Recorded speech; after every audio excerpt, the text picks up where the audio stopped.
Muy buenas a todos y bienvenidos a la primera clase del curso de TensorFlow 2.0. Estoy muy contento de que estéis a bordo y súper buenas noticias porque Google ha actualizado TensorFlow a la versión 2.0, nos trae muchas mejoras a este framework ya bastante popular o ya utilizado por muchas empresas, lo cual significa que lo han mejorado para bien, lo han añadido muchísimo más integraciones user-friendly, hace que las cosas sean más simples, menos importaciones, menos parafernalia, menos líneas de código para poder construir redes neuronales y modelos de inteligencia artificial de un modo más fácil y más sencillo. De modo que es el momento para que te unas a bordo y aprendas con nosotros a crear redes neuronales para mejorar tu negocio o para ofrecer servicios de consultoría o solo para experimentar.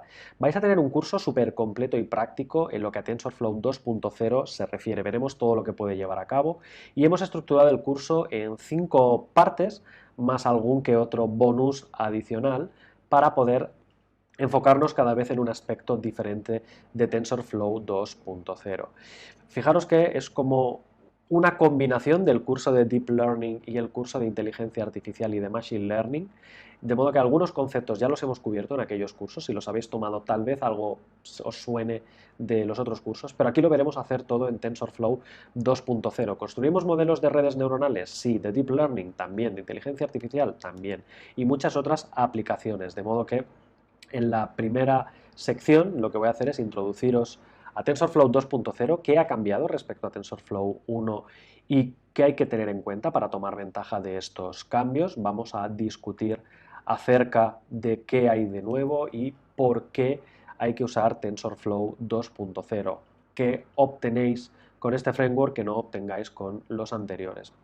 TensorFlow 2.0 no es solo una librería, es todo un conjunto de librerías para modelizar modelos de Deep Learning y redes neuronales de inteligencia artificial y realmente son unas herramientas muy pero que muy útiles. A lo largo del curso tendréis todo el material disponible, no en GitHub esta vez, sino en ficheros de Google Collaborate, de modo que cada vez que avancéis a una nueva sección podréis ir y abrir un fichero de Google Collaborate que tendrá pues básicamente todo el código que he escrito yo. Dejadme poneroslo aquí en grande para que veáis el código perfectamente estructurado y con diferentes secciones, el material, el código, listo para que podáis venir aquí en archivo, guardar una copia en vuestro Google Drive o guardar una copia en vuestro GitHub, lo que prefiráis, tanto uno como el otro es válido y poderlo utilizar desde cero. Además tendréis acceso a este CSV o a este fichero de Excel donde tendréis el link para ir directamente a todos los ficheros, de modo que en lugar de copiar el código, no quiero que copiéis el código, no quiero que perdáis tiempo con ello, simplemente quiero que vayáis, ya tengáis el código desde cero y podáis seguir desde buen inicio. Por ejemplo, uno de mis ejemplos favoritos es el que hacemos en la sección número 3, este que tengo por aquí, donde creamos una aplicación con TensorFlow 2.0 de redes neuronales artificiales. Se le suministra una imagen del NIST y básicamente se clasifica a través de red neuronal. Fijaros qué fácil es venir aquí, simplemente hacéis clic en la celda y le dais clic aquí para abrir directamente un modelo, un notebook con el que poder trabajar en vuestra máquina. Lo mejor es que si hacéis una copia de este, como os he dicho, archivo, guardar una copia en Drive, en lugar de hacer mi ejemplo o cargar mis datos, vosotros mismos podéis hacer vuestros propios análisis subiendo vuestros propios datasets. Además, la ventaja es que si utilizáis Google Collaborate, este ya trae instalado TensorFlow 2.0. Yo hago una instalación explícita cada vez al inicio del notebook, pero no hace falta porque viene de serie en los notebooks de Google Collaborate.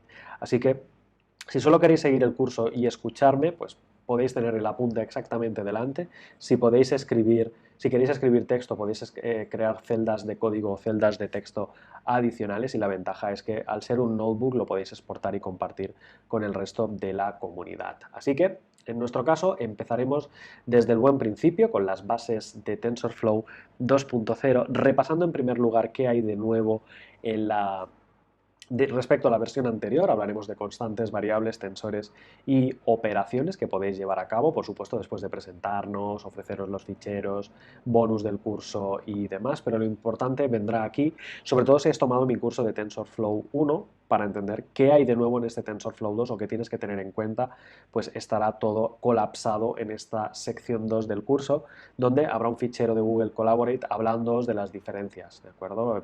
podéis ir, como os he enseñado, a la tabla de contenidos que está por aquí y ver que ya os lo he estructurado para que tengáis un repaso de TensorFlow 1.0, os vayáis a TensorFlow 2.0, las ventajas que trae la segunda versión con respecto a la primera, incluso los cambios. Hablo de constantes en TensorFlow 1, pero también hablaré de constantes y variables en TensorFlow 2 y así sucesivamente. ¿Vale? Pues eso sería un repaso exhaustivo al mundo de TensorFlow como librería, y luego ya entraremos en la fase del Deep Learning. Tal vez, si ya habéis tomado el curso de Deep Learning y el de inteligencia artificial, muchas de estas tareas os van a sonar. Incluso en el de Machine Learning de la A a la Z cubrimos algo de estos problemas, pero básicamente se trata de esos algoritmos que ya conocéis, esos modelos para clasificar, para hacer regresión, NLP y demás. Se trata de ponerlos en práctica, de modo que en la sección 3 del curso crearemos una red neuronal artificial que tomará una serie de valores colapsados en columna para hacer una predicción. Precisamente es el ejemplo que os enseñé del NIST. En este caso, fijaros, ya lo teníamos abierto, ¿no? Voy a dejarlo así en grande. El Collaborate número 3 lo teníamos ya definido aquí, y fijaros que básicamente os enseñaré a manejaros, a preprocesar los datos, construir una red neuronal artificial desde capas densas totalmente conectadas, capas de pérdida de información, dropout, la capa de salida a compilar, evaluar el modelo, incluso guardarlo para exportar en el futuro. Por tanto, va a ser una implementación bastante completa de una red neuronal artificial, ¿de acuerdo? Incluso conseguiréis algunos ejercicios al final de cada tema para así poder mejorar y seguir aprendiendo con respecto a lo que enseñé en el curso. En la sección número 4 construiremos una red neuronal convolucional para la tarea de clasificar imágenes a través de redes convolucionales. Las redes convolucionales ya sabéis que se utilizan para tratar imágenes, entonces lo mismo, en la estructura del curso importamos las librerías, preprocesamos los datos, en este caso usaremos el CIFAR 10, que contiene datos de, en este caso, 10 clases de objetos, fotos de pájaros, de aviones, de coches y demás.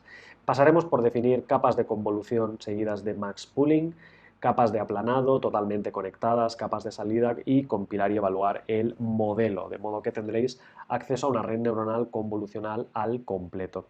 El tercer ejemplo es sobre redes neuronales recurrentes y utilizadas para resolver el problema del procesamiento de lenguajes naturales, de modo que en este caso importaremos valoraciones de IMDb, ¿vale? El problema será transformar textos automáticamente a valoraciones positivas o negativas, de modo que importaremos el dataset de IMDb y definiremos la arquitectura de una red neuronal recurrente a través de la capa de embedding o de long short term memory que es necesaria para las redes neuronales recurrentes, para que puedan suministrarse información constantemente a la capa oculta.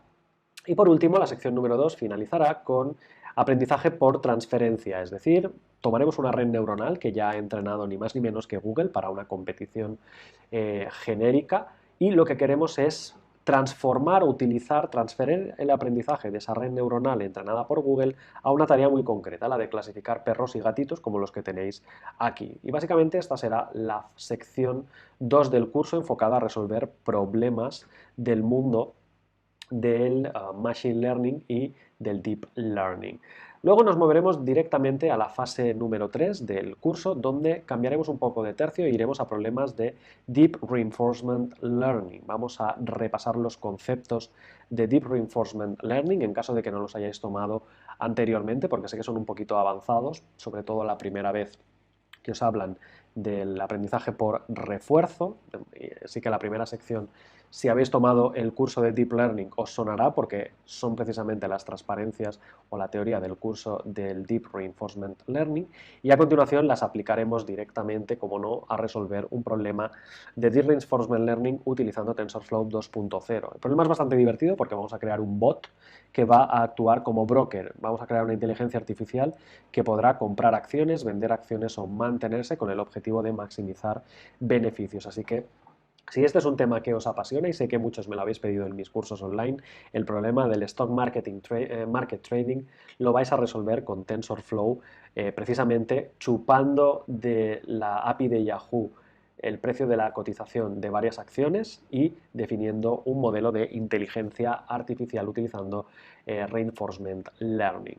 Luego iremos a la parte número 4, que es crear pipelines de trabajo que está dirigida ya a profesionales, a gente que quiera utilizar TensorFlow 2.0 para un proyecto de Deep Learning y subirlo a un servidor, automatizar las tareas. Esta se va a componer de dos partes claramente diferenciadas, la validación y el preprocesado de datos, donde básicamente esta es la parte inicial del flujo. Antes de aplicar un modelo de Deep Learning queremos cargar o validar que los datos vienen de un formato correcto y preprocesarlos, prepararlos para todo lo que viene después. Toda esta validación de datos y preprocesados se hace con el pipeline de TensorFlow Extended y vais a ver que es bastante sencillo la validación de datos. Simplemente nosotros crearemos una estructura que luego se puede subir a un servidor para validar datos en tiempo real, de modo que en el futuro, si vienen nuevos datos antes de hacer una predicción, el propio framework de TensorFlow se puede encargar de validar que esos datos vienen en el formato correcto o los números están en el rango indicado o las categorías no se salen de donde se supone, y así dar muchísima más posibilidad que el modelo de Deep Learning haga una predicción correcta al tener valores en el rango adecuado. Luego en la sección número 10 tenéis todo el tema de preprocesado de datos, bastante útil para escalar los valores, transformarlos, modificarlos antes de ser aplicados a una red neuronal. Fijaros que esto subido a producción significa que los datos que lleguen automáticamente se validan y son transformados sin necesidad de escribir nada de código. Y esto es bastante divertido porque si trabajáis con datasets reales, sabéis que las cosas no vienen tan bonitas como suele ocurrir con los que preparamos aquí para trabajar. De modo que al adecuar la transformación de datos definiendo metadatos del dataset o convirtiendo al formato deseado, podéis utilizar las técnicas avanzadas de TensorFlow 2.0 directamente en producción. Y la parte última, la parte número 5, es precisamente ese modelo que hemos preparado con las técnicas, ese pipeline, subirla directamente a producción. Si queréis subirlo a vuestro servidor y que forme parte de una aplicación real, pues ya no tenéis que esperar más porque en la parte 5 los modelos anteriores que hemos creado se van a subir a producción. Y en este caso hay 4 secciones claramente diferenciadas. La primera es crear una API con Flask y TensorFlow 2.0, donde no usaremos un notebook de Google Collaborate, sino que tendréis un script de Python clásico estándar, donde construiremos precisamente una API utilizando esta librería de Python. Flask sirve para crear servidores, para crear APIs y lo vais a hacer a mano automáticamente. En el segundo caso, cuando queréis automatizar esa tarea, vamos a tirar por APIs más potentes, una API RESTful, para que podamos tomar ventaja de que TensorFlow 2.0 ya trae una API para crear un servidor en lugar de crearlo nosotros mismos. De modo que en la sección número 12 vais a ver cómo levantar una instancia de TensorFlow Serving para automatizar el proceso de clasificación y subir cualquier modelo que hayáis creado. En realidad es bastante interesante, incluso os deja tener varias versiones del modelo y demás. La verdad es que es bastante entretenido. En la sección número 13 hablaremos de TensorFlow para dispositivos móviles, en particular TensorFlow Lite es la versión adaptada a dispositivos móviles, tanto iOS como Android, de TensorFlow. Y lo que vamos a ver es cómo tomar uno de los modelos que ya hayáis entrenado en un ordenador y cómo transformarlo para ser integrado en un dispositivo móvil o en una aplicación, ya sea de iOS o ya sea de Android, sobre todo reduciendo el tamaño y el uso de recursos para no drenar la batería del usuario.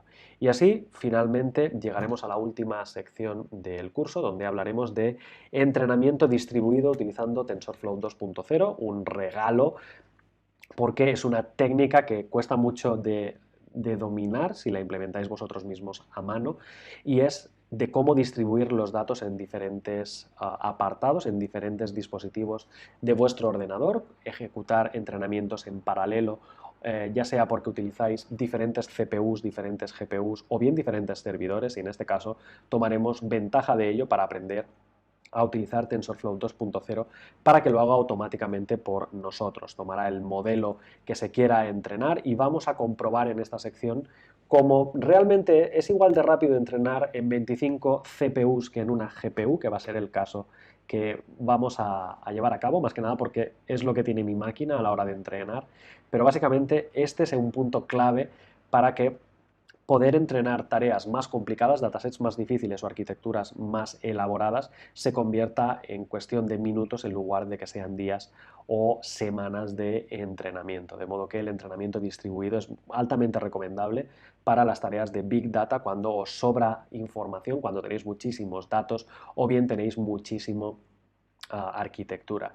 Y así llegaremos al final, no sin antes añadir algún que otro bonus, algún que otro extra para hablar de la teoría que ya hemos cubierto en otros cursos. El curso de Machine Learning o el de Deep Learning cubre todos los aspectos teóricos, pero para que los repaséis en versión reducida. De modo que aquí vais a ver que voy a utilizar muchísimo conocimientos previos, no me voy a enfocar a explicaros toda la teoría, sino que voy a ir a un curso totalmente práctico en TensorFlow. Si queréis saber un poquito más acerca de Google Colaboratory, es una herramienta súper útil que yo os recomiendo ir a investigar si escribís Google Colaboratory.